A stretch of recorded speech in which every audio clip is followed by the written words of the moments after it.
Hi everyone, I'm Siobhan and I want you to picture something for me. Picture a little girl, aged 6 or 7. She's climbed out of her upstairs bedroom window and she's clinging on to the windowsill with her fingertips.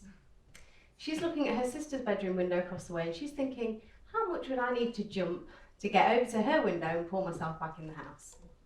She sees where she's got to go, and with a jump and a little shimmy, she makes it, pulls herself back into a high five from her sister. She's had the time of her life. I know, insane. Well, that little girl, that was me.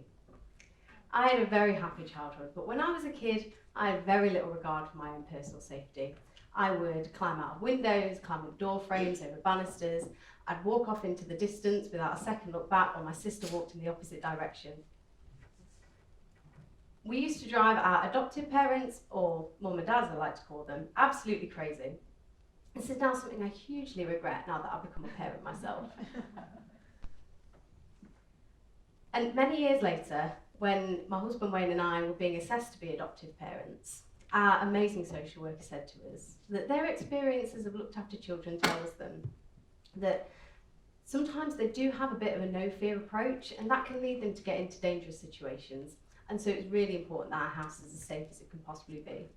And this was so relatable to me. Like, I'm not a neuroscientist or anything. I think little girl Siobhan's brain would see these scary situations and be like, I'm really up high, this is scary.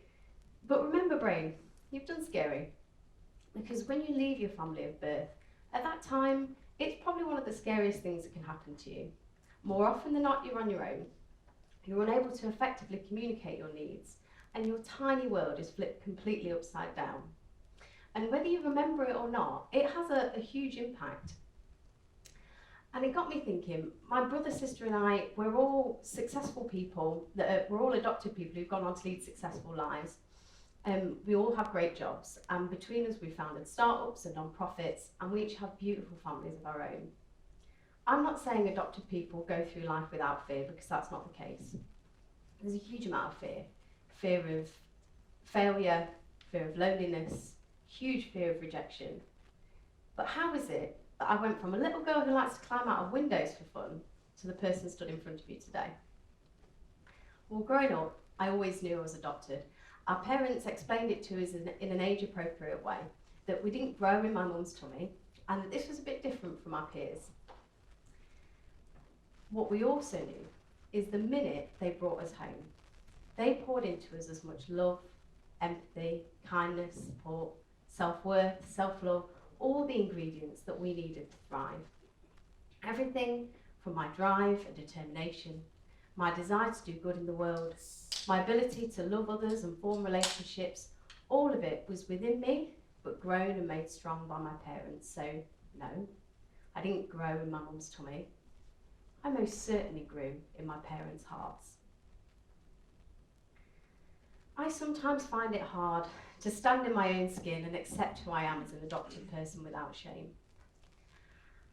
Even if you've had a positive outcome like I've had, we should be grateful to nobody that we've had to endure the grief and loss that comes with leaving our family of birth.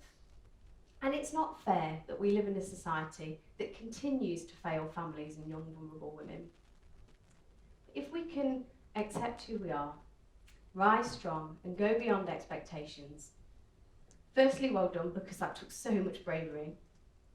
And secondly, if we try and things don't turn out the way that you thought they would, and you fall, this time you'll have your forever family, your friends, and the people who love you to help pick you up, dust you off, help you heal, and move on to the next challenge.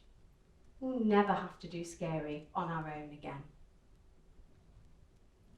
I wanted to give my kids everything that I'd been given growing up.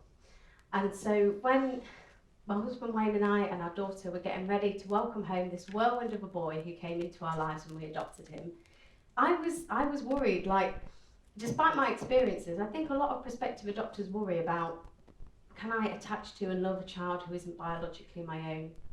Can our birth daughter and our adopted son form a sibling relationship just like any other brother and sister? They did, by the way. They open their hearts to one another in the most spectacular fashion. I'm hugely proud of the pair of them. When we were getting ready to welcome our son home, I called the only other adoptive parent who I trust more than anything in the world. I called my mum. And I said to her, I'm worried about attachment. How do I build a bond with my son? Have you got any strategies? And she went, Siobhan, all you need to do is show up every day and meet that boy's needs. Show up every day and meet his needs and the attachment will come. It will come. And she was absolutely right. And over many early morning starts, bedtime routines, many hours cuddling in front of CBeebies, we did have a wonderful bond and attachment. Something I took for granted as a birth parent, I think a lot of parents take it for granted, is their child falling asleep on them. They do it almost instantly. When my daughter was born, she was placed on my chest and she felt so safe in my arms, she fell asleep. When we brought our son home, he didn't feel safe enough in my arms to fall asleep because of his experiences. And that's okay, we're working on it. Anyway, one evening, I came home from work and I was totally exhausted. And my son was really hot and sick and tired and unwell. And I thought, it'd be so much easier to get Wayne to take over and put him to sleep. He's much better than I can and we can all get some rest. But he was having some quality time with our daughter, and trust with your kids, it's not built up in the easy moments when everybody's happy and getting along. It's built up in the times where you just have to dig in and be with them when they're struggling. So I thought, I've got to get this boy's temperature down. I'm going to get it down. So I stripped him off, and we had some skin-to-skin time, sat on the floor in his bedroom. And he was rolling off my knee and arching his back and pushing me away, and he didn't want me. He didn't know what he wanted. When they're crying so much they don't know why they're crying anymore? He might not have known what he wanted, but I knew what he needed.